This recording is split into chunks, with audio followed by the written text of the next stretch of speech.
And welcome back to the Total Soccer Show. My name is Daryl Grove. I'm back in studio, and sitting across from me, where I assume he's been the whole time, it's Taylor Rockwell. Hello. Hello. I never left. You left me no food. I've been surviving off of desk water. It's been very challenging. Desk water? Yeah, the various water bottles that we have around the room. Yes, yeah, and stale coffee. It is a little bit like signs in here. Slightly. If those aliens come in here, we got them. Yep. So we're back. Spoiler alert for science. Yes, I mean, it's about time, right? Yeah, for the dumbest plot twist ever. Our atmosphere is only 70% water, whatever. We're going to have to talk about this later. All right. So today's show, we're going to talk a little bit Clasico, a little bit Lopetegui, and a little bit U20 CONCACAF Championship / World Cup qualifying. Let's do it. Are you ready? Yes. I'm asking the listeners as well as you. Yes, I'm ready to do that. I'm ready to rant about the president of Real Madrid, yes. Oh, is that's the angle you're taking? Yeah, we're going to kind of figure out pretty much who's to blame for what has gone wrong in the early stages of Real Madrid's season. Everyone. Leo Messi, Luis Suarez. I mean, Leo Messi's the one person who's not to blame, right? I don't know. He did a very good job babysitting Luis Suarez's kids, and I feel like that's why he was able to perform the way he does, which really was the final nail in the coffin. It all connects. So if you haven't heard the news, Lopetegui has been fired. He has. As soon as Real Madrid had an announcement on the website, we knew what it was, right?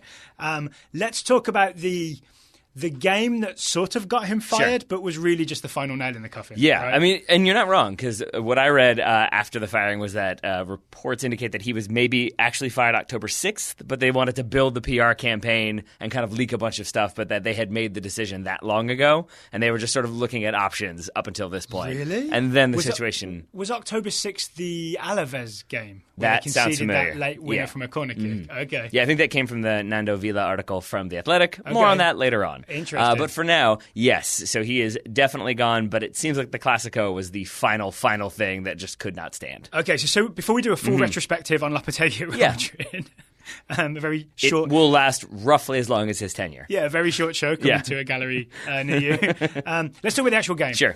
5-1 to Barcelona. Luis Suarez hat-trick, I believe. Still a hat-trick when you score a penalty, right?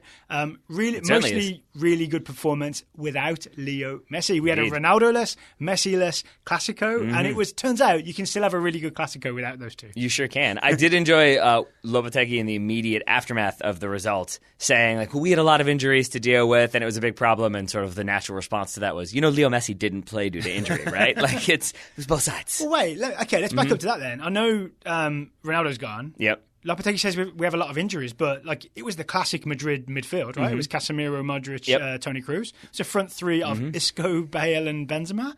Yeah. Ramos, defender. I think it was Varane having to be subbed out midway through the game. That was maybe what he was alluding to, and the fact that Carvajal not looking too fit either. I think right now, the story I saw on Reddit today was that they have 4 fit defenders as of today to Real Madrid because everybody's out with injury. All right. But it's still not. It's not as if it was absolutely, to use a phrase you don't like, decimated. Yes. Right. How dare you? It was not. No. Yeah, and so they still lost 5-1. They did, and Sidlow in his Spanish football podcast, I really enjoyed the way he broke this game down, which was it was simultaneously as bad as it sounds and not as bad as it sounds. That's because there was a period of time when Madrid pulled the goal back courtesy of Marcelo, then they hit the post, and there's like a missed header from Ramos, there's a missed header from Benzema, and it could have been a little bit different because of some adjustments that were made. Then Barcelona make their own adjustments. And then the final 3 goals are sort of late-ish, right? Yeah. Isn't it like 75th, 83rd, and deep in the game? Right around there, yeah. Yeah, okay. So, in some ways it was 2-1 for a long time. But to me, this game was won and lost in the first half. All right. Where essentially, in my opinion, Lopetegui got his tactics wrong, and they were 2-0 down at half-time as a result. 100% agree. Yes. Yeah. And I've seen a fair few people putting a lot of the blame on Gareth Bale for his lack of defensive effort. And I think it's worth remembering, again, this was Sidlow in that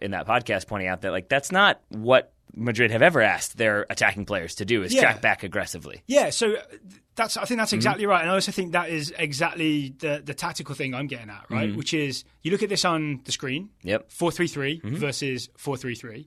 You look at it on the field, and Madrid's 4-3-3 is what? Bale and Isco wide and high, and on the touchlines almost quite a lot. And then Barcelona's front three, so Suarez, Coutinho, and Rafinha this time, really tight together, right? They really stayed in a bunch, almost in the middle, and had the fullbacks bomb outside. So as soon as you're not asking Bale and Isco to track back, you have a 2v1 situation out wide. First 2 goals come from a Jordi Alba overlap. Yeah. And I want to talk about Jordi Alba, but first I wanted to say, to your point, that you also had occasionally Bale and Isco switching sides, albeit briefly, but they would rotate and then switch back. And I think if you keep that in mind, then of course their primary responsibility isn't and also track back at the same time. You can't have them switch sides, but then also do a defensive job. It was very fluid, because I think it's even more than you're saying, because on the second goal, when they give up the penalty, it's actually, I think, Karim Benzema who's playing right wing. Gareth Bale is in like a centre forward position. Yeah, so they're just 3 attackers basically. Yeah. But it's also the case, to your point about Barca, that if you've got those players but you've got them spread, then when they switch, it's a bigger deal than if Barcelona have that front 3 sort of compacted together. Yeah. If it's only a 15-yard sprint to completely switch spots as opposed to a 45-yard sprint, it's going to be that much easier, that much more fluid, and it's going to distract that defense that much more, which is why I think you had Madrid so compact with their back 4, leaving so much space out wide. And isn't that part of the problem, yes. right? Barca's compact front 3 made Real Madrid have a compact back 4. And then when you have the overlap in Jordi Alba, I am with you, and I'm with Sid Lowe, that Bale kind of did the right thing in asking his right back Nacho to mark the overlapper, Alba. The overlapper. It's just that Nacho had such a long way to go out to meet him, because he was essentially playing as a centre back. He was that tight in field. Yes, and I think that's always going to be difficult just to begin with. But then when it's Jordi Alba who has the pace and the touch, as we saw for, I think, the first goal, or at least, for the first goal, but then also the timing, that's the biggest thing for me. Yes. And that's the thing I think makes him such a lethal attacking option, is he really picks his spots, but when he picks them and he goes. Because he wasn't just blindly bombing forward all the time, right? He was almost waiting for the Madrid defence to compress and Bale to be up high, and then he's like, oh, look at all this grass. Yep, and away I go. And then it's not even that It's Alba time. And this is, there we go. But it's also the case that it's not just he goes forward and then they play him into space. It's that when he makes that run, when he picks that spot, it almost seems to be, we've seen it with Messi and we've seen it now without Messi, that it's almost like everybody knows, okay, he's probably going to go, I'm just going to play that ball. So it's not the case that he's gotten forward and is wide and then they play the ball. They play the ball as he's hurtling forward. It's fluid, so right? then it's not even that Nacho can kind of go out and slowly shut him down when he collects the ball. Nacho is already scrambling to try to close that distance, but now he's scrambling and closing the distance on a player who's running at full speed to a through ball. That's going to be a very difficult proposition. I agree 100%. There we go. Yeah, I love coming back and having some co-signed Total Soccer Show opinions. I'll manufacture disagreement at some point, don't worry. LeBron's the best. No, Michael's the best. So do you want to go deeper into this game, or do you want to talk about Lopetegui? Because I feel like we're starting to get in the weeds here. Yeah. I like it in the weeds. I will say this. One of weirdly, as you age, you change your opinions on stuff. And one of the players that I think I've come around on the most is Luis Suarez. And I still, Yes, he's got all of the off and on-field distractions, mostly on-field, I guess, distractions. But I do think I could spend an entire game just watching him. Like, I could do the Zidane 21st century portrait with Luis Suarez, because he is sometimes 20 yards from his own goal. Sometimes he just stays in the opposition 6. Sometimes he's out wide. He's always running. He's always moving. He's screaming. He's dramatic. And I think he's funny, too. I enjoyed in the post-match interview, they asked him what he thought of his hat trick, and he responded, which one? Because he just had his 3rd child this week. So that's what he was alluding to. So just moments like that, I found Luis Suarez very fun to watch, as did, it seems, Leo Messi, who was grinning happily from the sideline every time Luis Suarez scored. What do we make of Barca without Messi looking so fearsome?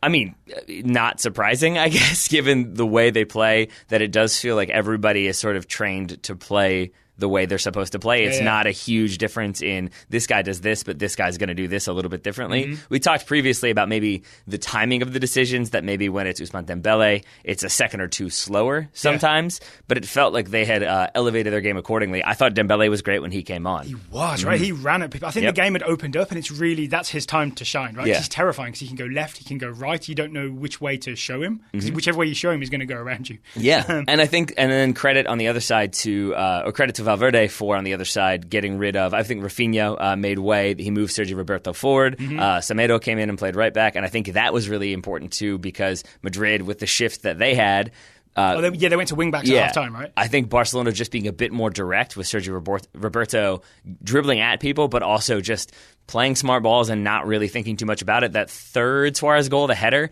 it is just a very smart, like, driven cross from maybe 6 yards away. And that took me by surprise. And as the commentator said, I believe the power of the cross is what allows that header to be so powerful. So maybe Suarez should get the assist. Yeah, I'm good with not that. The goal. I'm good with that, yeah. We should talk about Lopetegui then, because he almost fixed that game, but he got it wrong from the start. Yes. He wasn't fired the same day, right? It was the very next day. Yep. There was a Real Madrid announcement letting us know that we have terminated his contract. Let's look back at Julien Lopetegui at Real Madrid. Let's do it. I think you texted me, you wanted to, essentially, we don't do this much on TSS, you want to play the blame game. Kind of, yeah. Yeah? Because So we should have some music, it's like a game show. Yeah, sure. Because I think there are at least... Contestants are... Yeah, perfect. We got doors. We've got 3 doors, because I would say there are at least 3 different groups that bear some responsibility for the state of Real Madrid as of now. All right, so I wasn't involved in the pre-production of this game show, so what's behind the 3 doors, Taylor? All right, I would say Lopetegui himself certainly deserves some blame for what's happened. All right. I would say the Real Madrid players, specifically you look at the very last goal, certainly, you know, when you've scored, when it's the 5th goal, maybe teams have switched off a little bit. Yeah. You would expect that not to be the case in a Clasico, but you look at that run from Arturo Vidal when he eventually scores the 5th goal, that header, nobody picks him up. It's just a 40-yard, maybe 30-yard jog, and nobody notices him, and then you see the reaction from the Madrid players, and it's just that, like, all right, well, he scored again, let's just walk back. Not what you would expect. So I think the players... What's behind door number 3? And then it's Florentino Perez, and I think he is. his door is bigger than most. And which of those rooms is the most expensively decorated? I think you can guess.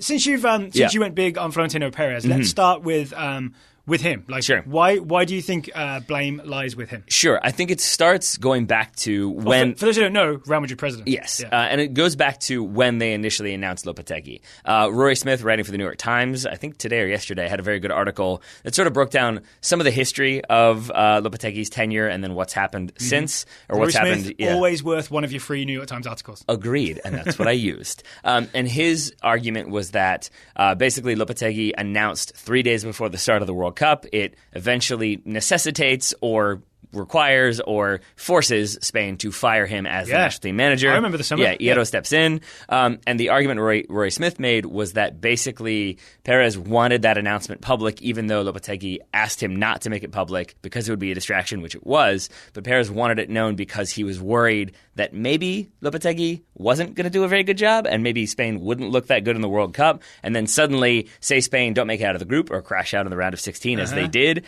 then suddenly this whole coup he's got of signing this Spanish national team manager with all this experience doesn't look that great.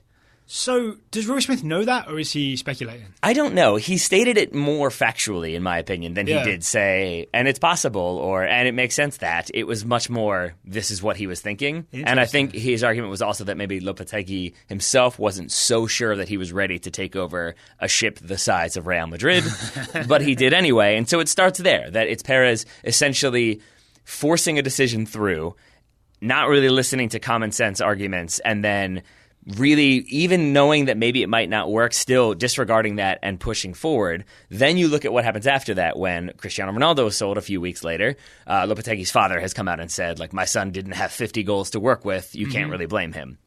What I would say, though, is this is maybe more so my opinion. I feel like Ronaldo was sold with the expectation that Hazard would come in from Chelsea. Yeah. And I think they thought that's a guaranteed move. That's going to happen. We're good. We'll replace him. Then that falls through, and instead they sign Thibaut Courtois, and that makes, in my opinion, Perez look even worse because he's been pursuing a goalkeeper for who knows how long, since Fax Machine Gate. Unnecessarily. 100%. Wasn't this a whole thing last year that Zidane was happy with Keylor Navas, the Real Madrid players were happy with Keylor Navas, and as we understand it, the only person who wasn't that happy was maybe Perez and probably some what's the word, sycophants? Who just, or hangers on? Yes, man. Yeah, whatever you want to go with. Just wanted a big name signing at goalkeeper. And so he gets that in the form of Thibaut Courtois this summer, but now you've sold Ronaldo, your best player, I would say. You haven't replaced that attacking threat. Instead, you're going to try to replace him with some squad depth. Okay. Yeah. And then instead you signed a goalkeeper that you maybe don't need, and that's about it. And then you also get rid of Kovacic. That factors in too. Oh, I forgot about that. Yeah. And so you look at that squad now, and it's a squad that already finished third last season, 16 points behind Barcelona, and you've like noticeably weakened them with a manager that we were doing the calculations. There's an argument to be made that it is his sixth choice manager. Perez's sixth choice manager was Lopetegui. Yeah. So just to correct you, 17 points behind Barcelona. Oh boy. And 3 points behind Atletico. Real Madrid finished third in La Liga last season. I think the Champions League win put a lot of gloss on their season. But it actually wasn't a good season, right? Didn't win Copa del Rey, didn't come close to winning La Liga. It was a team that obviously needed strengthening. Instead, lose Ronaldo, replace your good goalkeeper, lose Kovacic, and not bring in any major replacements. Yeah. And then you have a bunch of players who just played the World Cup, a lot of tired legs. So there was always going to be trouble. Yeah. But don't you think to the thing I was saying about like the managers though, I feel like that is also equally important. That in my mind, when they announced Lopetegui, I had this feeling that like, oh, this is the guy he's wanted this whole time, and he's just doing anything he can. He's moving heaven and earth to make sure he gets his man. That's what I thought at the time. And then you read reports that they were after Pochettino before that. They were after Klopp, Allegri. I read Jogi Löw. Yeah, potentially Jogi Löw. Then you factor in Zidane. I'm sure they wanted to keep Zidane. So suddenly you're looking at maybe their sixth choice is Lopetegui. That changes the narrative considerably again. So I would like to move us on to talking about what blame Lopetegui has. So I read a really convincing article by Graham Hunter. I thought this is a show where we're exchanging articles we read. That's fine. Which is part of, to me, the whole Real Madrid thing, the entertainment of Real Madrid is this giant soap opera and everybody's opinions about what has happened. It's a fascinating club in that way. And to be honest, this is my personal belief, is like I would rather listen to a show where people have read a bunch of stuff and are discussing what they've read rather than you and me speculate wildly from Richmond, Virginia, what's happening in Madrid, Spain. Yeah. That's fair. Yeah. So Graham Hunter has this theory that Lopetegui, because he was, fourth, fifth or sixth choice for the job, actually was in a position of strength because they had nowhere else to go, right? There was, I don't think there was any other coach that they could have gone to. So he could have said to Perez, yeah, I'll take the job. I want to manage Real Madrid. Obviously, he's always wanted to. But how about you do me the courtesy of letting me complete the job that I've been working on for 2 years? Let me do that and manage Spain at the World Cup. Yeah. How about that? Well, see, so it's really... Then he'd come in from a position of strength and maybe he'd be able to argue with Perez a bit more going forward. Yeah. I'm thinking of it in a relationship sense. And that's fascinating to me because I hadn't thought about it like that. But it's almost like he's in a fake position of strength, in my opinion, because... the other thing we've heard a lot about, or at least I've heard a lot about, is the idea that Perez wants a strong manager to come in and kind of lock down the locker room, get everybody towing the line. Yeah, he's a Mourinho fan, right? Yeah. Or maybe an Antonio Conte fan, or someone who would come and yell at the players. Exactly. Yeah. And we'll talk about that in a second because that's been interesting as well. The succession plan. Yes. Yeah. But it feels like for him to say, I want a manager who's going to stand his ground, he's going to be the authority figure, he's going to make everybody kind of do what he wants, and then Lopetegui's like, hey, can you not announce this, please? And he's like, I don't care what you have to say. It's like you're kind of already showing that you don't really want that type of manager. You want a manager who's going to do that with everybody else but you, if you're Perez. And I look at it as maybe Lopetegui coming in and almost being starstruck by Real Madrid. Like he sold his soul, essentially, to take this job. It sounds hyperbolic, but you're not far off, I think. And he didn't even learn how to play guitar. He certainly sold... He sold his reputation, that's for sure. Yeah. So also Lopetegui, even though there are problems with the squad from last year, right? He must take some responsibility. I don't know the finer points of what's gone wrong tactically, but you don't go that many games without scoring without some of it being your fault, right? Yeah, 100%. And I think there's an element of chopping and changing, of you're just trying different things and throwing stuff at the wall to see what fits. Because, you could say they were in a 4-3-3. Then I think there's definitely a period in El Clasico when they were in a 4-3-1-2. Then they switched to a back five. And I know that, you have to adapt if you've got an injury or what have you.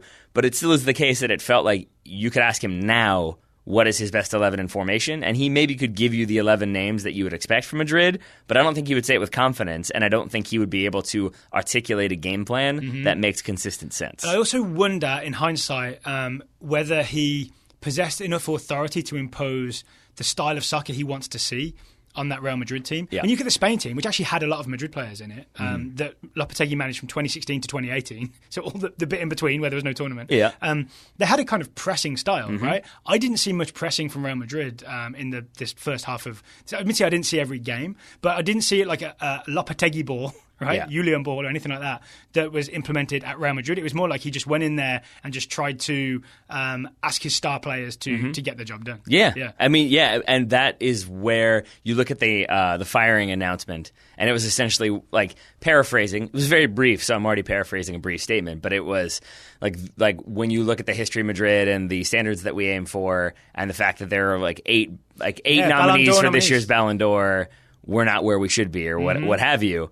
And that's where I say that's maybe true, but I think it's also then certainly some of the responsibilities on those 8 Ballon d'Or winners and the rest of the squad. I see that as being Perez having a hand in that. Obviously, Perez has a big hand in the wording of that statement. Oh, 100%. Of essentially making clear that, in his opinion, I'm doing my job. Look at all these famous players. Yeah. It's the manager who's failing to get them to play. I think it was Perez very carefully making sure the laser of blame was directed straight at Lopetegui. I'm amazed that you use the word carefully, because to me, there's nothing careful about that. To me, this is. Bluntly? I'm aware of how like hyperbolic. Second time in this show, hyperbolic this is about to sound, but it reminds me of like any dictator, and the one I'm going to go with here is like V for Vendetta, when it seems like maybe V is having the influence and the chancellor is like, I want everybody to remember like why things are terrible. This feels like the Nando Vila article had a point that one of the most recent fan polls was that 87% of fans blame Perez for the situation at Madrid. Yeah. And that statement is a reaction to that of, it's the dictator doubling down and be like, it's not me, it's this guy, it's these guys, it's his fault. And it's like very definitively pointing a finger, as opposed to just saying, it didn't work out, we're going to part ways, we're going to try something else. Yeah. To go that hardcore at one individual, to me, feels like I'm panicking because the blame's on me and it's got to be on somebody else. Again, it's the glorious soap opera that is Real Madrid. I feel like I'm having deja vu. I feel like we maybe have had this exact conversation about Real Madrid a season or two ago. Maybe when Rafa Benitez was let go? Maybe, or maybe it was when Carlo Ancelotti was let go. Either one of those are possibilities. Okay, what about, I think it was door number 2, I guess was the biggest room, because it had all the Real Madrid players. Well, I would say the biggest room for me was Perez. I think he has the most responsibility. But yes, the players, certainly. And I think... The room with the most headphones in it. There we go. And I think that's been the other really interesting part of this, is that as soon as it became clear, or official, that Lopetegui was not going to be with Madrid anymore, everybody reported, it's Antonio Conte for sure. It's his job. As soon as Chelsea approved the signing, because I guess there was still some weird paperwork, contract thing, that it was going to be Conte, then suddenly that went away. And it was initially, some of the reports I saw were that, he had a lot of demands and he wanted specific control. Maybe that's true. But wait, what does this make it the players' fault? Because from what I understand, the biggest thing was comments like Sergio Ramos in the post-match interview. He came out, I think he was asked specifically about Antonio Conte, and he responded, "Respect is earned, it is not imposed. We have won everything with coaches that you already know. In the end, the management of the players is more important than the technical knowledge of a coach."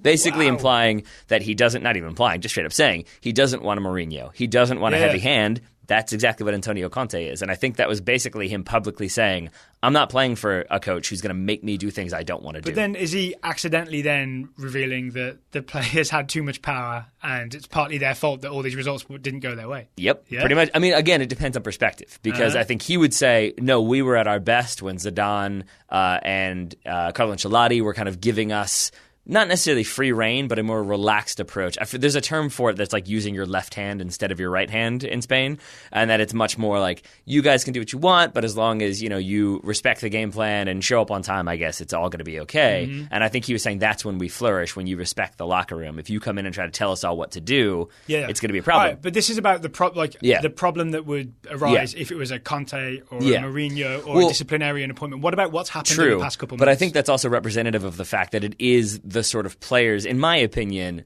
valuing themselves pretty highly and looking at it and saying, well, we're more important than a manager. The idea that managing a locker room is more important than bringing technical and tactical expertise is a surprising statement from Sergio Ramos. And so I feel like that, to me, says that the players... The Sergio Ramos who chested the ball straight to, I can't remember the Barcelona player, no, that for the fourth goal. That was Antonio Conte's fault, too. That was or somebody else. You know the goal I'm talking about? Definitely somebody else's. Oh, yeah, the fifth goal? Yeah. Yes. Oh. Yeah, where he... And that's great play from Sergio Roberto to kind of put the foot across to make that tackle. But it's not a play you would expect Sergio Ramos to make, and it definitely made me look at him and think, maybe you've lost a step. Maybe you don't quite have the authority that you thought you did. But it is sequences like that where it's maybe you want a coach who's a little bit relaxed, But that Madrid squad looked pretty relaxed to me, and not in a good way. In a, it's okay. We're doing what we want to do. Sure, I'll chest it down with 2 Barcelona players running at me full speed. Ramos did chase back afterwards. Yeah, but I mean simply that, like, you would expect a more dramatic play, or, I've got these 2 guys closing on me from either side. Maybe I won't try to casually set it when I am the last defender. Okay, the other element here is the reason I would have to blame the players is that I went back and looked at Zidane's quotes from his press conference when he was leaving. And obviously, when the news broke, all the focus was on the fact that Zidane was leaving, right? I went back and read a load of stories. A lot of them just have a quick quote, and then they're all about like listing his achievements of 3 Champions Leagues and how weird it is that he's leaving and all that. But Zidane had some very interesting things to say. He essentially said, if I don't see that I think we're going to carry on winning, if I don't see things as I want them to be, a moment arrives where you say it's better to change. And coupled with what we talked about earlier, where they finished so far behind Barcelona, so far behind Atletico Madrid, Zidane in hindsight is sort of saying everything was not right? The players were not necessarily giving it their all for that final season, because that team should have been good enough to challenge Barcelona for the league, right? Good enough to win the Champions League, should have been good enough to challenge for La Liga. And it looked to me like they turned up for the big European nights, but not throughout the season. Yeah. I mean, you're not wrong. We'll see more of that this year. But it was also the case, because we forget this, that a year ago the conversation was about how Madrid had let go of key squad players. James et al. See, that's the thing, is that at that point, James was considered a squad player versus some of the players that we like you have now. And I don't mean any disrespect to the current Madrid roster. It's just that when Pepe and James Rodriguez, the R7, are your squad players, that means that like you've got that depth. And last year that was that conversation of you've let go all these players with key experience that we could have used. That maybe factors into why Zidane leaves, and now they're doing it again with an even weakened squad. So this is maybe a bigger picture problem. So rather than laying individual blame on individual people, a bigger picture problem of maybe Real Madrid not building a deep enough squad, right? Yeah. So because of like focusing on this goalkeeper, this expensive goalkeeper they didn't need, or an Eden Hazard signing, or a future Neymar signing, they focused on that. But maybe they should have been just replacing those fringe players with guys that really could come in and do a job and help out. Yeah, I would say so. And instead, not only did they not do that, but they kept, like, I understand why you would want to keep Gareth Bale, but that's Gareth Bale who has been like mocked and blamed for so many problems that even if you then hand the keys over to Lopetegui and say like, all right, you've got a rejuvenated Gareth Bale, that doesn't mean Gareth Bale is rejuvenated. It means he spent the last 4 years or however many sort of being the scapegoat and the one who had to make way for Benzema, Ronaldo, and Isco. So suddenly to be like, okay, now it's him, that doesn't mean that he's going to rise to the occasion. It means he might take a little bit of time, and I think that's what we've seen. And so it still feels to me like, they haven't invested really anywhere in the way they needed to, and so you have the situation you have. Okay, enough blame. Yeah. Let's look to the future. The coach right now is Santiago Solari, promoted from the B team. I read somewhere there's some weird Spanish Football Federation rule. Nando Vila had that in the article too. Is that where I read it? That you can only be the interim Dave Saracen coach for 2 weeks. Yes. US Soccer doesn't have that regulation. Santiago Solari Saracen is the current Real Madrid coach. Yes. So we don't know what's going to happen beyond those 2 weeks, right? I assume it means that they can, if they don't find anyone else, they just offer him the job permanently. Yeah. And the point that Nando was making in his article is that Perez did this previously. It was just that he had Zinedine Zidane waiting to take over. Santiago Solari is not Zinedine Zidane. And so you don't have that little bit of leeway, and Zidane sort of shielded him from a lot of the pressure from the fans because the fans were just happy to have Zizou there. Yeah. You don't have that level of enthusiasm for Santi. Okay, yeah. So I guess maybe they'll just give him a couple of weeks, maybe to the international break, and We'll see. See what he does. But it does sound like Conte is out of the picture, so I don't really know what else to do. It seemed like negotiations just didn't go well, and so they didn't go through with it. No. One note I want to add on Solari, thanks to Zach Goldman, that damn Yank, on Twitter, we now know that Solari is the first Real Madrid manager who played college soccer in the United States. Hey! Did you know this? I did not know that. So Solari played 1 year at Stockton back in the day. I think his family moved to the US briefly. Thank you for clarifying back in the day, because otherwise I would have thought it was yesterday. Well, he probably could cut it in the NCAA. So he played 1 year in the early 90s at Stockton. Yeah. There we go. So we have an American college soccer player in charge of Real Madrid. You're welcome, Spain. College soccer saves the day. But so I'll be interested to see what Real Madrid do next, obviously, right? The next game is going to be a really interesting watch. Interesting is the key word there, especially with forfeit defenders. We'll see how well that goes. Anything else to add before we move on? Nope.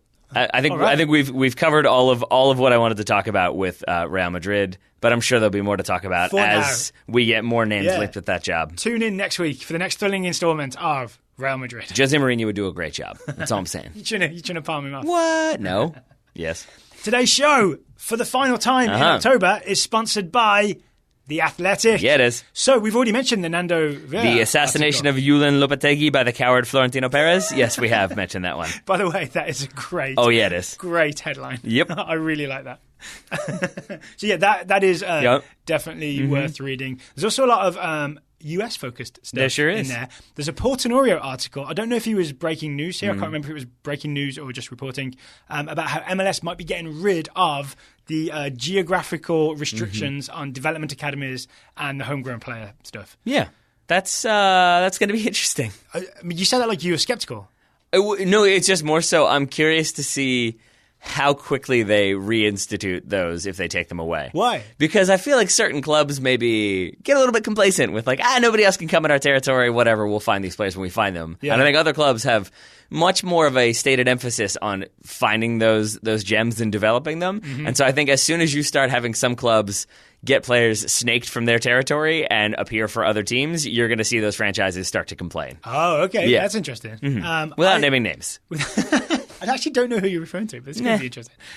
The big upside to me is it means more scouting of US talent. It means that if you're in a small metro area, you now can look at a large metro area, like say Los Angeles, where there's probably too many players for the academies of the LA Galaxy and the LAFC to the LAFC. I know what you meant. To catch all of them. Yeah. So there's some leftover players that just didn't have a path in because of the geographic restrictions.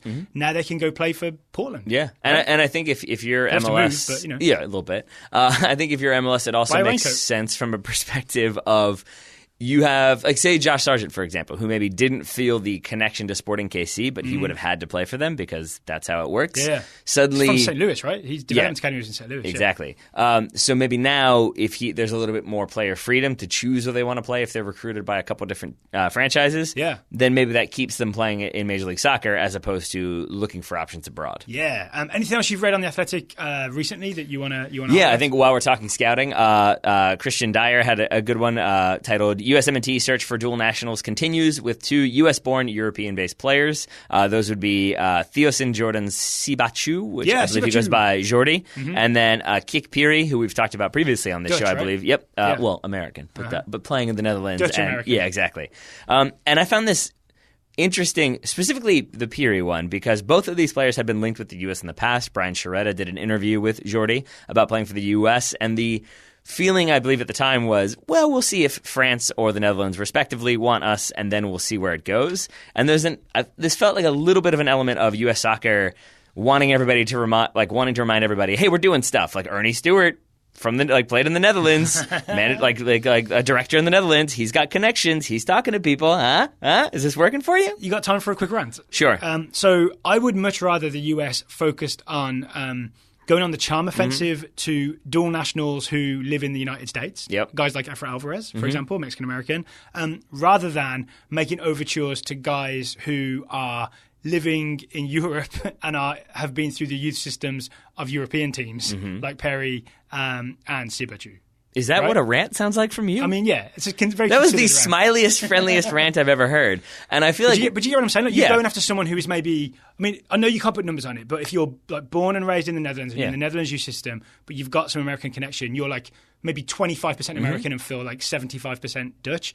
Whereas if you're literally... Efra Alvarez has talked about feeling 50-50 because he just is, right? Yeah. He's Mexican-American, and it's like a push and pull between these two things. So why waste your time going after players who really should be Dutch? The face I'm making is not because I don't understand your point. It's because, come on, Daryl, it's U.S. soccer. Like, what better thing to do than to go like rambling about abroad trying to find people and just ignore everybody in your own backyard and assume they'll just stay there because why not, as opposed to all of the other national teams that are starting to look around and think maybe that player could play for us instead.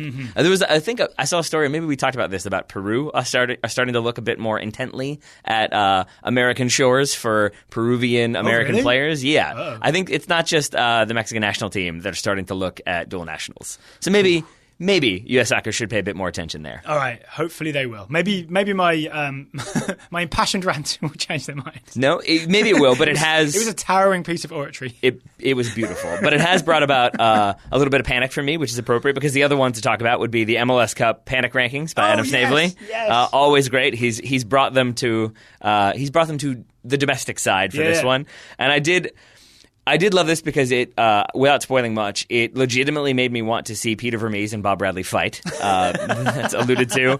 And I will just say the pairing of Atlanta United and the Tata Martino news with the song, like the turnaround song, so good. So good. Is it played on like a weird flute? Well, there's that too, yes. That makes it all the better. All right, so that was just a sampling of what's on The Athletic. A 45-minute sampling. 45-minute sampling of what's on The Athletic. Yep. If you want to get a subscription, you can get an annual subscription to The Athletic for 40% off. That's 40% off the cost of an annual subscription. If you go to theathletic.com/TSS October. That's theathletic.com/TSS October. Thank you to The Athletic for sponsoring today's episode of the Total Soccer Show. It's good to have them back. It's good to have Daryl back because I want to talk about some more domestic things in the form of the US U20s. Ooh, okay. Oh, before we do, can I just mention to people that the MLS knockout round is coming? No. I just had it in my head to make sure to mention Wednesday night, Halloween night, when no one's busy, no one's doing anything. There's two playoff games, NYCFC versus Philadelphia Union and FC Dallas versus Portland Timbers. We'll be reviewing both those games on Thursday afternoon's show. Are you going to a Halloween party? Yes. Are you going to put as much thought into your costume as you did last year? And do you think it will be better received? It's going to be. More and hopefully yes. Okay. No, actually less and hopefully more. Yes. There we go. Daryl went as the Hex last time. Hex standings. And I have to say, that was amazing. My favorite part remains all of the weird little Halloween stickers you put around it. Because, yeah, I overstick it, right? Well, it's just more so that it was such a beautiful insight into Daryl Grove of, it's too bland. I need a bunch of tiny stickers. That's what's going to really make this sucker pop. Stickers of ghosts. There you go. And then Thursday night, it's DC United versus Columbus Crew and LAFC versus Real Salt Lake. This is my favourite round of MLS playoffs. Why is that? Single elimination. There we go. None of this two-leg nonsense. One game, you're either going to make it through or you're not. I feel like this is where all the drama is. Yeah, 100%. Yeah, because you've got the scrappy teams scrapping with that one game. Yep. If I could give you a Halloween suggestion, I would say go as a ghost, but label yourself the LA Galaxy playoff hopes. Ooh. Hi, friends. Hi, friends out there. How we doing? Everybody good? All right. Do not co-sign. Expect reviews of those games on future Total Soccer shows. Okay, you said it. U20 CONCACAF Championship is starting this Thursday, right? It's happening already. Oh, boy. Yeah, Thursday, November 1st is the first game. I think, so this is qualifying for the U20 World Cup, which is in Poland in 2019. Before we get into the roster, because Tab Ramos has named his 20-player roster, can we get into the format of how this thing works? Please. Because it is wacky. It is. It is, right? So, starting November 1st, in the span of 9 days, the United States under-20 team is going to play 5 games. Should be easy. Should be a lot of soccer, right? Yeah. So there are 34 teams in U20 World Cup qualifying. They are arranged into 6 different groups. The US is in a group with 6 other teams, so 5 games in 9 days. You have to win the group. So if you win the group, you then go to a second group stage, a group of 3 teams. It's the old school Champions League style. Right, yeah.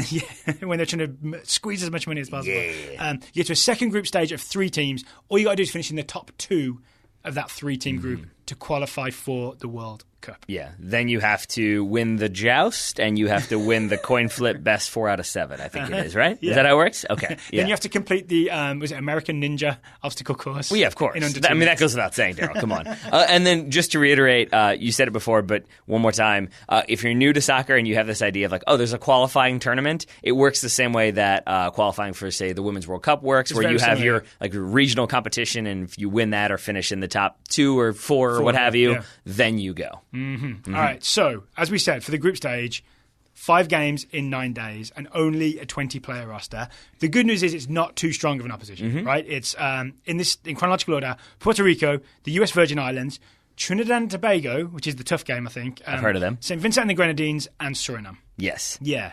So I'm confident we can win that group, but it's not guaranteed, mostly, in my opinion, because of the presence of Trinidad and Tobago. Yes. Right? I mean, yes. And it's worth noting, like, it's never fair to compare the U20 national team to the senior national team just because you've got a lot of unproven players or, like, not exactly veteran players coming through. And so it's easy to look at, say, when you get to the U20 World Cup and think like, oh, we're in a group with this team, and this team, we're going to get destroyed. But like Serbia, I believe, won the last one or won the second most recent one? 2015. There we go. Yeah. So like looking at that one, like it's worth remembering that just because one senior team might be good or might not be good, it doesn't mean that their U20 team isn't.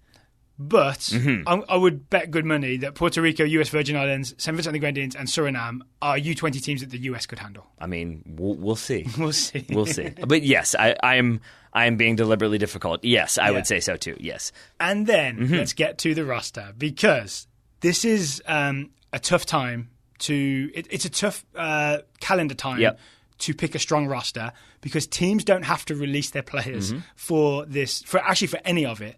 But the first group stage part takes place outside of an international window. So you have to persuade teams to let players leave the team during the season and come and play in this tournament, which is this time is happening down in Bradenton, Florida, at the IMG Academy. So I think when most people take a glance at the U20 roster that Tab Ramos has selected, 20 players, they're going to say, where are all the guys that I know? Yep, pretty much. Is that fair? Yes, 100%. Yeah, because, I mean, the big ones, Timothy Weah, Josh Sargent, not here, not Chris included Durkin, on this roster. Andrew Carlton, not there, not on this roster. I've heard of all those fellows. Yes. They can be called in after the first group stage for the second group stage, but they are not, if they're on the 35-man preliminary roster, which has not been made public, but they're not on the first roster, right? For me, this makes this tournament kind of interesting for us, because we're going to get a look at some of these lesser-known names. Yes. Yeah? I mean, and we will get to... If we don't get to see every single one of these players, then it's telling. Because, as you said, the frequency of the games and the likelihood of injury means I think we're going to see a lot of people get a lot of minutes. It's going to be every other day. It's play a game, day rest, play a game, day of rest, and repeat until you've played 5 games. Yeah. Everybody has to play some minutes. Yeah. And Travis Clark and Adam Bells did a great roster breakdown and a good look at this tournament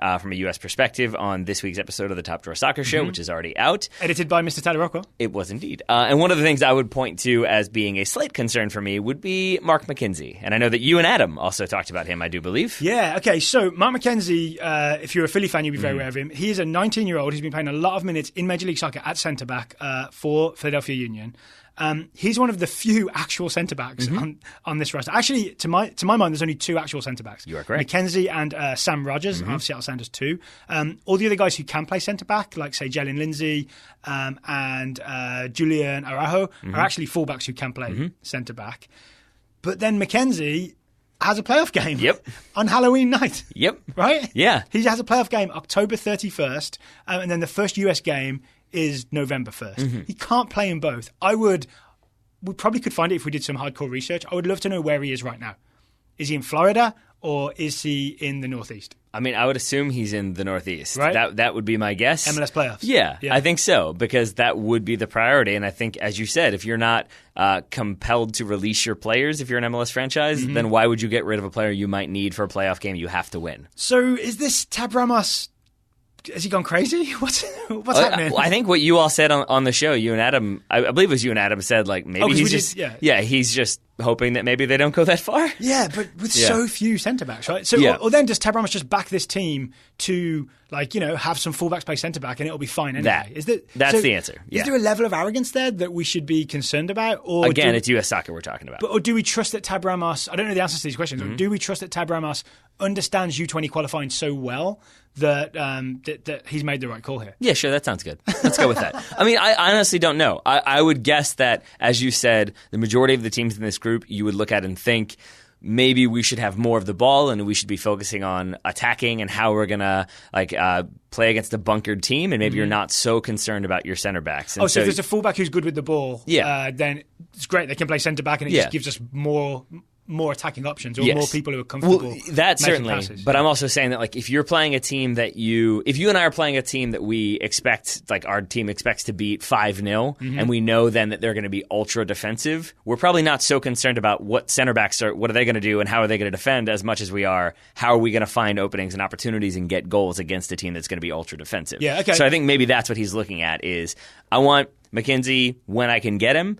Maybe thinking he won't go that deep or Philly won't go that deep. If he does, he does. We can call in some replacements if we make the next round. But right now I'm focused on how do we build this team out from the back, and then how do we get goals? How do we make sure that we beat the teams that we should beat? Okay, I think you've settled my nerves. Okay. I feel I'm still a little bit nervous about it because, again, I'm not really. I said it in jest that it's U.S. soccer we're talking about, but I mean we have been hoisted by our own petard before, and we have with made CONCACAF arrogance. Yep, like exactly. October 2017. Yes, so I would hope that does not happen again. Yep. We shall see, but we shall also see, as you said, a lot of players who maybe we've read a lot about, seen in bits and pieces, but we'll get more of an opportunity to see on a regular basis in the next couple of weeks. All right, so here's my question for you. Sure. I think if listeners want to hear like a detailed breakdown of basically every player on this roster, go and find this week's Top Draw Soccer Show. Find it in, Apple Podcast or iTunes, as we still call it. Any podcast player that you have.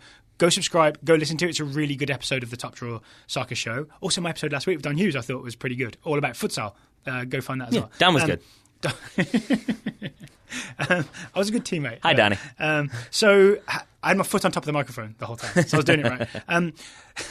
For you, are there any... So you've never played with Danny, have you? You've never been on the same team as him, have you? I've been against him. See, I was going to say, him around. You would know that if you were on his team, the correct thing is to just give him the ball and then say, bye, Danny, go do stuff. You're very good. I tried to take the ball from him, and I said, oh, bye, Danny, good stuff. There we go. Please stop doing stuff. Anyway, so a detailed breakdown is on the other show. Yeah. But what names jump out at you, Taylor? I mean, Ulysses Yanez is the one. Okay, yes, why so? Currently unattached, according to U.S. Soccer, because it's weird that they included stuff about his personal life. Right? You wouldn't expect that. Yeah, right? He's playing the field. I think because, as I said, a lot of these players are people that we get scouting reports on or we watch in bits and pieces here and there in clips on Twitter or something like that. So to be able to watch a full game, not saying that we're going to watch every single game in its entirety, but just to see, is the hype justified on a different level with a different team? Is he able to keep it going? And I do think that he's going to be one of the main attacking threats for this U.S. team. So to see if he can handle that weight at this level, I'm fascinated by. And for those who aren't familiar, Ulysses Yanez is part of that LA Galaxy Academy class that was coached by Clyburn. So it's like this big hope for American soccer in many ways. Efra Alvarez is kind of a contemporary, even though he's, I think, a little bit younger. I imagine we'll see Ulysses Yanez on the wing in a sort of 4-1-4-1, but it won't be that defensive, so it'll basically be a 4-3-3, and you'll see him attacking from the wing. So keep your eyes on Ulysses Yanez. Yeah, and I would say the same, in my opinion, goes for Ayo Akinyola. That's another one who we've seen going back to that 2015 tournament, or I feel like he was at the he was at the U17 World Cup. My bad. Which was the same time period, right? It was one of those oh, that's a tournament, and then there's another tournament, and then there's another tournament. Yep, that's going to happen in 2019 as well. But he's hopefully. Hooray! But he's another one who I feel like we've tracked for a very long time, and we've seen in bits and pieces. I don't think we got to see him when he came to Richmond with TFC2. I think it didn't quite work out, as I recall. But he's one who has gotten minutes with the senior team, has gotten a lot with TFC2. But I still, maybe in contrast to Ulysses Yanez, I'm more excited to see him because I want to see if he has raised his game to the next level or if he sort of is continuing to play right around where he was last time we saw him. I always found him to be very direct and not full of, not enough tricks almost. You know what I mean? So I'll be interested to see. That's fascinating for you to say. That is not a usual Daryl Grove statement. Well, okay. Well, I guess... It's true, right? So there's also Alex Mendez in central midfield. That's a guy I've heard a lot about. I know Adam Bell's on Scuffed and on Top Draw Soccer Show has talked a lot about the type of player that Alex Mendez is. Essentially, he's a midfield badass. Yes. So he can be the holding midfielder. He could be one of the two more advanced midfielders. And he's going to I imagine we'll see Alex Mendez He's another one of these LA Galaxy kids. I imagine seeing him boss the game. I want to see him absolutely boss games, knock people over, set the tempo, make things happen. The idea of any American bossing any game is exciting to me, aside from Julie Ertz. We're used to that. We're used to that one by now, yes.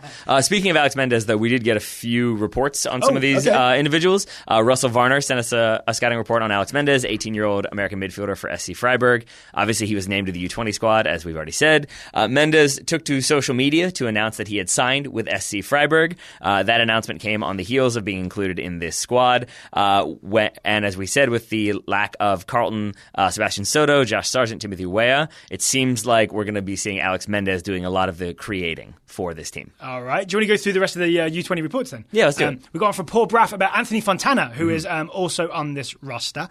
Paul says, after being hurt for most of August and September, Anthony Fontana has started the last 6 games for Bethlehem Steel FC. So he's got some games under his belt. The team is undefeated since his return, and he's gotten some solid minutes, and he's on that U20 roster. Hooray, Anthony Fontana. And I believe Paul went with a don't you want a Fanta line, something like that, which I quickly removed from the scouting report. Michael Thompson scouting Chris Gloucester, 18-year-old American left back for Hanover 2.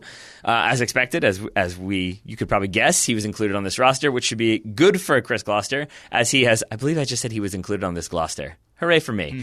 This should be good for him, as he only has 1 substitute appearance for Hanover 2 since his last national team call-up in September. Interesting. Yeah, he's a guy I'll be really looking out for, Chris Gloucester. We expect him to play left back, be the starting left back for this U20 team in at least one of the games. Can I tell you an important fact about Chris Gloucester? What's that? I've made this mistake several times. Not Chris Goslin. I do that a lot with the names. It's too close for me. It's too close. Can I tell you a soccer fact about Chris Gloucester? You may. Since that move up to Hanover 2, apparently he spent a little bit of time with the U19s, before Hanover 2, playing on the wing as well. Ooh. So we may see him in more advanced positions as well. Okay. Versatile player. Sean Figgins is scouting Mark McKenzie, I've heard of him. Aforementioned 18-year-old American defender for the Philly Union. I said 19. I still think I might be right. Sean says Mark worked his way back into the Union starting 11 for the final 3 games of the season, played well and showed improvement on the ball from his early starts, where he was too slow too often. So he's on the U20 roster as well. Thank you to everybody for those scouting reports. Oh, you forgot the extra part of that scouting report where Sean added, he is definitely 18 no matter what Daryl says. I have no idea what's true. So here's another big takeaway I have for this roster is, in many ways, I'm glad that it doesn't have Weah and Sargent and those guys on there, because we've seen a lot of them, right? And because we're up against this weaker opposition, again, we start with Puerto Rico, then US Virgin Islands, it actually is a chance to look at, just to rattle off some names, Alex Mendez, get a good look at what he can do. Paxton Pomykal, a guy we've been talking about for a long, long time. He's had a few little goes with FC Dallas, but never really got himself a proper first-team spot. These are players that we haven't really seen a good chunk of minutes. Yeah. We'll get to see it. We'll finally get to see it. Yeah, I agree. And I would also add that with some of those players you named, specifically Sargent and Weah, it really would be a no-win scenario for them. Because if they if they come in here, they get kicked a lot, they get fouled a lot, but it's also 2 players that we've seen play for the national team. Then you have that expectation of, playing against U20s, they're going to destroy everybody. So if they have an off game or they don't score as many goals, it doesn't look as good. And if they do score those goals, then you think, well, yeah, they were going to do that always. So there's really no way they could have come in and really made us go to that next level of enthusiasm. Maybe if they get called into the knockout round and win really the CONCACAF championship, then maybe that changes. All right. But against Josh Sargent scoring 6 against Puerto Rico, that's not going to make me think he's any better or worse. Yep, but if he scores 2 against, say, Costa Rica in the final group stage, I'd be okay with that. I'd be okay with that. I would give more than this. I would give more than a golf clap. So if you want to watch these games, and I really think people should not watch all of them maybe, but dip in and see good chunks of You said you're going to watch all the St. Vincent games, right? I found that surprising. Yeah, check in with me on that. All right. They're being screened by CONCACAFGO.com. Yeah. So I just really like the idea of you filing fake reports about St. Vincent, because I would not know whether or not they were real. It would all be about the band. Yes. So CONCACAFGO.com is CONCACAF's own streaming service that I think they plan to charge for in the future. But if you go there now, all you got to do is sign up with your email. The bait and switch. It's free. You don't have to give your credit card or anything. It's free until December 1st. So if you go to CONCACAFGO.com, you really can sign up to watch all these games for free, and I'm sure it will work flawlessly. Of course. It always does. They always will. Can I just say one final thing is I think the game to watch is the Trinidad game, right? So if you only decide to watch one of these U20 qualifiers, watch the Trinidad game because it's going to be, I assume, the biggest challenge, and that's going to be the team that we presumably the team we have to beat or tie and then better in the other results to finish top of the group, which is what we have to do, finish top of the 6-team group. There we go. I think you and I will probably be paying attention to all of these games, but we'll probably give a little bit more attention to that Trinidad game. There we go. Mm-hmm. Yeah, and also Tobago, both of those things. One final thing before we get to the other scouting reports. Did you see the FIFA news a few days ago? Yes. That I feel like didn't hit big, but I think is important for the future of the US men's national team. All right. Why don't you stop teasing and start talking? So FIFA Council approved Copa America 2020. Mm-hmm. So there's still going to be a regular 12-team Copa America 2019 in Brazil. Then, starting in 2020, there's a new Copa America, and then it's every 4 years from then on out. That means that the Copa America will no longer clash with the Gold Cup, which means we could get an invite and we could send our best team. Hooray! Yeah. It does mean that you and I are going to have a very busy every 4 years. Yeah. Because 2 tournaments. Yeah. Hopefully it'll be like 2016 when we had the Euros, and then we also had that combined CONCACAF and CONMEBOL Copa America Centenario. Because I also think, even if it's only a 12-team Copa America and we're invited, that's great. But this does open it up to having a Centenario-style 16-team CONMEBOL CONCACAF tournament every 4 years. It would give us our version of the Euros all the time. 100%. So we would now be in 2-year cycles of major tournaments instead of 4-year cycles of major tournaments, with all due respect to the Gold Cup. Yes, and it makes me very excited. I remember leaving this office when we were still in the CONCACAF in the Centenario and then Euros stage, where we left, I think, as the sun was coming up and realized that we had to be back here to start watching games in like 5 hours. Yeah. Even with that said, I'm still very excited about this, especially because it really does. This is not why they're intentionally doing it, I'm sure, but it does work out that it really does remove that obstacle to the U.S. competing. And so it sort of forces their hand a little bit that if the U.S. is invited, they don't really have a good justification for why they wouldn't go. Because if people don't know, the thing used to be that if you had the Gold Cup at the same time as the Copa America, apparently it was a FIFA rule. This is what Sonogolati said to my face, right, at the coaches convention.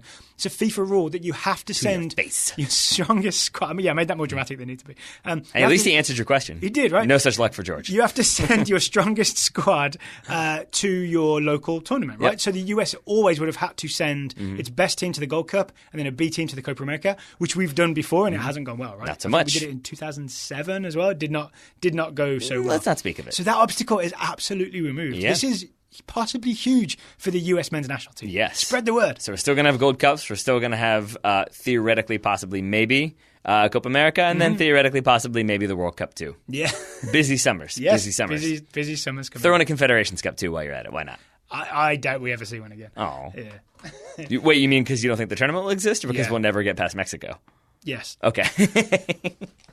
The optimism. Thanks, Daryl. They got Tata now. Thanks, Daryl. They don't, though. Did you see that report today? Yes, share with me. What? That was the other aspect of the turnaround song that I couldn't tell if Adam did intentionally, is that there were reports today that he was maybe having second thoughts about the Mexico job. That might be wishful thinking Atlanta fans, creating rumors. I don't know, but that was just a headline I saw as I was packing up to come into the office today. So we'll have to track that and see what happens. Yeah, I love tracking a good rumor. All right. All right. I also love tracking scouts, or specifically reading the reports of people who are tracking players. Yeah, there we go. We got there eventually. Yeah. We've got more scouting reports to get to. It was mostly me. Nah, that's fine. Starting with Nick Imhoff, scouting Emmanuel Sabi, 20-year-old American forward for Hobro IK. Sabi has returned from the injury that held him out of action for the last 3 league games. He started and played 83 minutes on the left of the front 2 in a 4-4-2. It's a very specific scouting report. Yeah. The Twitter account at Future USMNT noted that Sabi was, quote, the best player on the field, helping Hobro to a huge 1-0 win, end quote. The famously unbiased at Future USMNT. You don't know. You don't know what they're about. I'm saying they're obviously going to be hoping. You have no idea what they regularly tweet about, Daryl. That's all I'm saying. The Hobro website said, via very rough Google translation, that the Hobro attack was often led by Sabi, using his speed to send crosses into the box. I'm assuming that meant using his speed to get open to send crosses into the box and put the backline under consistent pressure. All right. I do actually like the at Future USMNT handle, just in case anyone was Misled. Too late, shots fired. Jeff and Sam Huffman are scouting Makweli Akele, the 21-year-old American attacker for Villarreal B. Jeff and Sam say the past month has been a positive one for Makweli, representing Villarreal in the U23 Premier League International Cup. He earned and converted a penalty in the team's 1-1 draw with Swansea, and a rebound off his dangerous shot fell to a teammate for the game winner in a 1-0 victory over Hertha. For Villarreal B, he had a brace in the 4-1 win over Sabadell and has generally been a regular starter or sub for the thriving team who sit in second place in their division.